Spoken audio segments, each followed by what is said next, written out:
Olá, sejam bem-vindos todos mais uma vez. Estamos aqui para dar início a um novo estudo de Escola Sabatina. Temos aí esse começo de ano de 2020 com um estudo maravilhoso, muito abrangente e essencial para a Igreja de Deus. O tema geral desse trimestre será sobre reavivamento e reforma, que é a grande necessidade de que é apresentada então nos textos, a grande necessidade que a igreja tem. Primeiramente, nesta ordem, reavivar para em seguida reformar. Ellen White coloca dessa maneira, e o primeiro estudo já tratará de explicar as diferenças em detalhes, né? E estou aqui para ler então o prefácio desse tema para nós. E depois gostaria de tecer alguns comentários em relação ao que nós vamos estudar nesse trimestre de modo geral. O prefácio é um texto do Testemunhos para a Igreja, volume 5, página 215 e 216. Temos aqui 3 parágrafos para ler. No primeiro, diz: encontramo-nos em situação muitíssimo difícil, esperando e aguardando o aparecimento de nosso Senhor. O mundo está em trevas, mas vós, irmãos, já não estáis em trevas, diz Paulo, para que aquele dia vos surpreenda como um ladrão. Sempre foi propósito de Deus tirar das trevas luz, da tristeza alegria, do cansaço descanso, para serem fruídos pela alma expectante, anelante.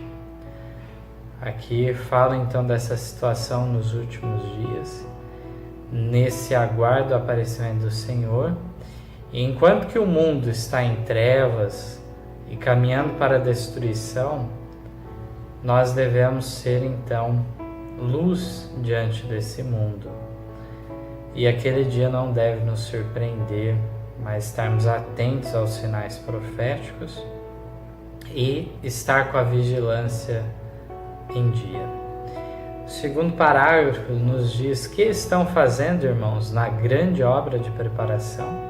Os que se estão unindo com o mundo estão se amoldando ao modelo mundano e preparando-se para o sinal da besta. Os que desconfiam do eu, que se humilham diante de Deus e purificam a alma pela obediência à verdade, estão recebendo um molde divino e preparando-se para receber na fronte o selo de Deus. Quando sair o decreto e o selo for aplicado, seu caráter permanecerá puro e sem mácula para toda a eternidade. Aqui destaca a preparação necessária e pergunta justamente que caráter nós estamos moldando. Se um que estará apto para receber o selo de Deus ou então o sinal da besta, né? E o último parágrafo nos traz o seguinte: agora é o tempo de preparar-nos. O selo de Deus jamais será colocado à testa de um homem ou mulher impuros, jamais será colocado à testa de um homem ou mulher cobiçosos ou amantes do mundo, jamais será colocado à testa de homens ou mulheres de língua falsa ou coração enganoso. Todos os que recebem o selo devem ser imaculados diante de Deus, candidatos para o céu. Pesquisem as Escrituras por vocês mesmos, para que possam compreender a terrível solenidade do tempo presente. Aqui fecha o texto com uma mensagem muito pesada, mostrando os requisitos, deixando muito claro que Deus não vai passar em alto os pecados acariciados por aqueles que justamente receberam todo o conhecimento e, no entanto, preferiram se manter no pecado.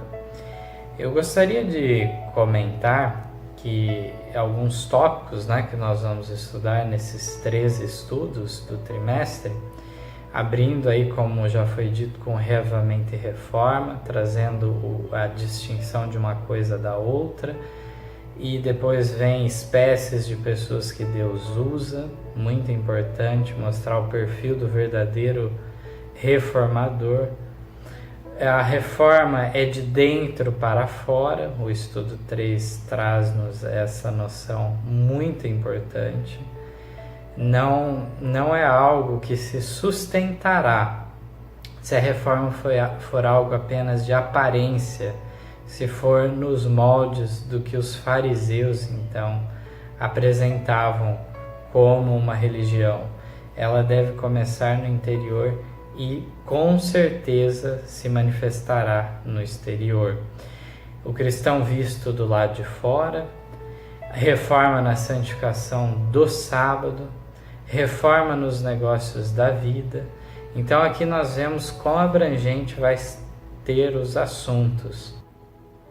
Não basta conhecer em relação ao sábado do 7º dia como o dia correto de guarda, de nada adiantará isso se não haver uma prática correspondente e que haja então a obediência, o descanso, tal como dado na Bíblia e nos testemunhos, né? Então nós vamos estudar em detalhes esse aspecto, porque é uma realidade patente em nossos dias que no Adventismo tem havido muita falha nesse sentido, de não cumprir perfeitamente então com a obediência à guarda do sábado como exigido por Deus.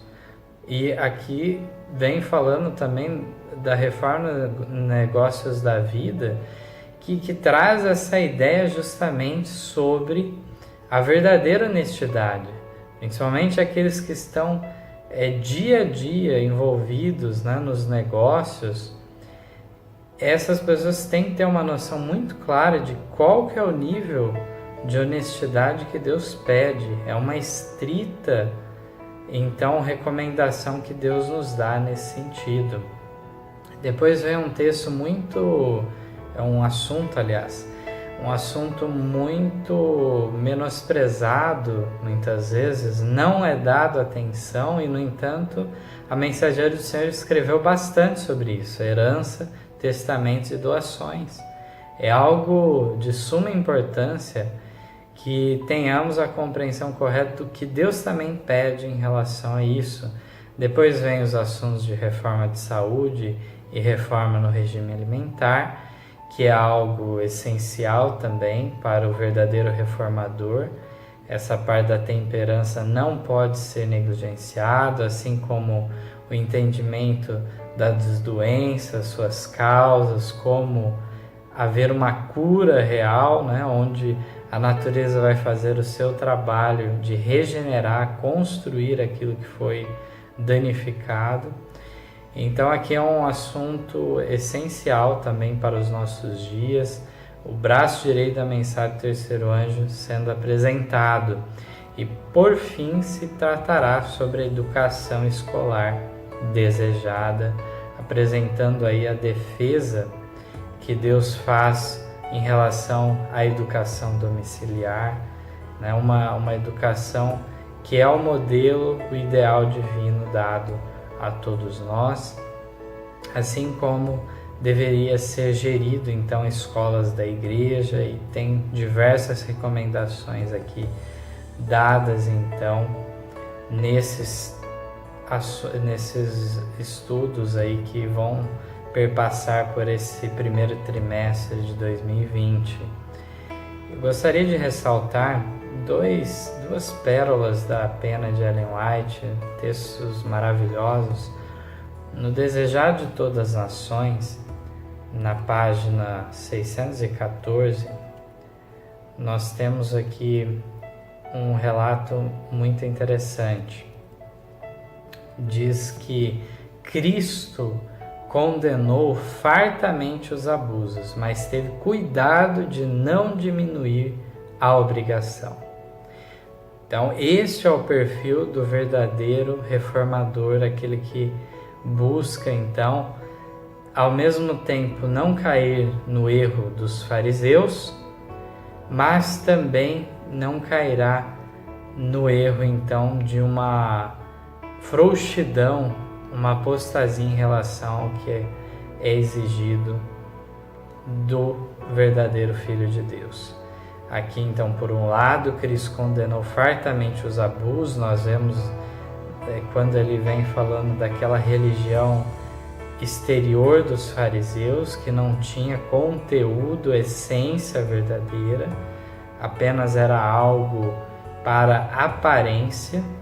E por outro lado, ele em nenhum momento diminuiu as obrigações e não ficou no partido daqueles que eram mais liberais, então, tal como os saduceus, os herodianos, que era outra classe que tinha já caído na apostasia.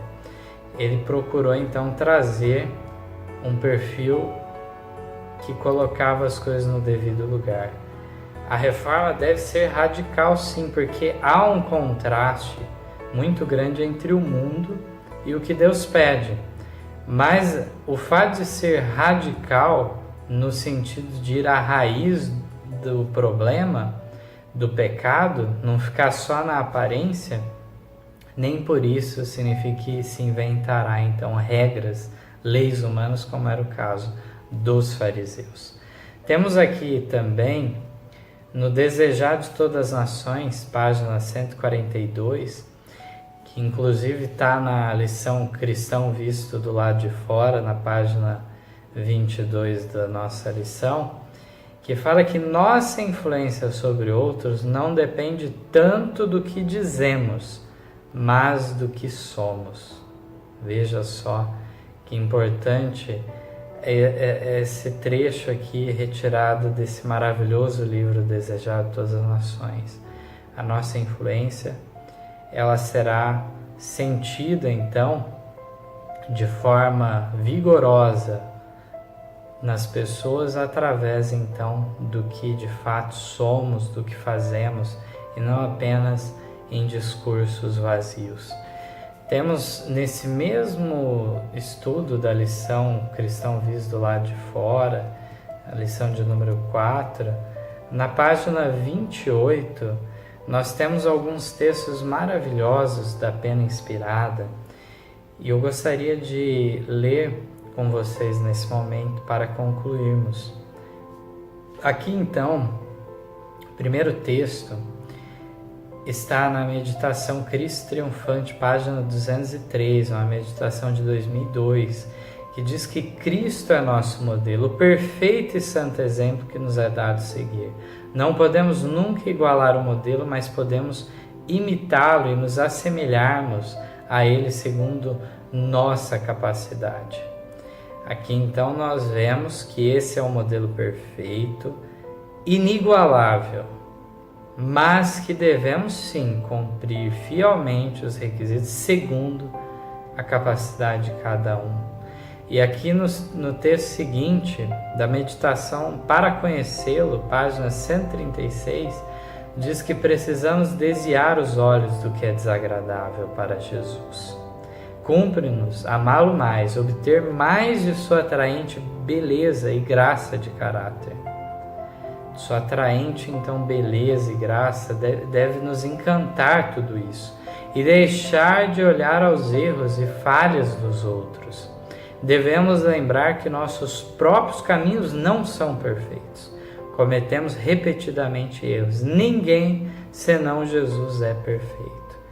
Então, na obra de reforma, é importante ter em mente que não é visando ao próximo que nós vamos construir, seja uma comunidade cristã saudável, seja no nosso desenvolvimento de um processo de santificação. Devemos olhar para Cristo e, olhando para Ele, sempre teremos o que avançar. Isso, sem dúvidas. E, por outro lado, se nós ficarmos olhando para o outro, nós não sabemos qual que é a experiência exata daquele. A que ponto, então, de esclarecimento, de conhecimento, o nosso próximo já está para para julgarmos. De repente nós tivemos privilégios, conhecimento, experiência dobrada, triplicada em relação ao nosso irmão. Estamos muito mais em falta do que ele. Devemos sempre ter isso em mente. E o último texto, então, para finalizarmos, está no Mensagens Escolhidas, volume 1, página 337. Faço das minhas últimas palavras esse texto maravilhoso e que venha acalentar nosso coração. Dia a dia sabemos que, ainda que os caminhos nossos não são perfeitos, temos um Salvador que se importa conosco e que a cada dia nos ajuda e nos fortalece na fé. Diz aqui no texto que devemos crescer diariamente em amabilidade espiritual. Havemos de falhar muitas vezes em nossos esforços por copiar o modelo divino. Muitas vezes havemos de prostrar-nos em pranto aos pés de Jesus, por motivo de nossas faltas e erros. Mas não devemos desanimar. Cumpre orar mais fervorosamente, crer mais plenamente e de novo tentar com mais constância crescer na semelhança de nosso Senhor. À medida que desconfiarmos de nossa capacidade, confiaremos na capacidade de nosso Redentor e renderemos louvor a Deus, que é a salvação de nossa face e nosso Deus. Amém. Em nosso site vocês encontrarão estudos, notícias, dicas de saúde, além de todas as nossas lições. Participem conosco através da nossa página no Facebook e assistam todas as nossas lições através do YouTube.